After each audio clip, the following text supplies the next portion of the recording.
ముఖ్యంగా ఈరోజు చూస్తే కూటమి ప్రభుత్వం అధికారంలోకి వచ్చి 15 నెలలు అవుతుంది. ఈ 15 నెలల్లో రైతుల జీవితాలకి నరకం చూపిస్తున్నారు. ఈరోజు రైతులకి వాళ్ళు చెప్పిన రైతు భరోసా సంవత్సరానికి 20,000 అన్నారు. 2 సంవత్సరాలు అవుతుంది. 5,000 వేసి చేతులు దులుపుకున్నారు. 35,000 ఎక్కడ అంటే పట్టించుకునే నాదుడు లేదు. అలాగే మీరు చూస్తే రైతు భరోసా కేంద్రాల ద్వారా, సహకార సంఘాల ద్వారా రైతులకు ఎంత అవసరమైతే అంత ఎరువులు, యూరియా, విత్తనాలు, పురుగుల మందులు, యంత్రాలు అన్నీ కూడా జగన్మోహన్ రెడ్డి గారు సరఫరా చేసేవారు.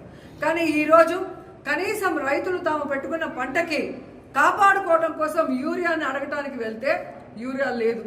మరి కేంద్రం ఇచ్చిన లక్షల టన్నులు యూరియా ఏమైంది రైతులకు ఇవ్వకుండా అంటే ఈరోజు తెలుగుదేశం పార్టీ నాయకులు, వ్యాపారస్తులు కుమ్మక్కై దాన్ని బ్లాక్ మార్కెట్లో అమ్మేసి ఈరోజు ఏ విధంగా రైతుల జీవితాలతో చెలగాటమాడుతున్నారో మీ అందరూ కూడా గమనిస్తున్నారు.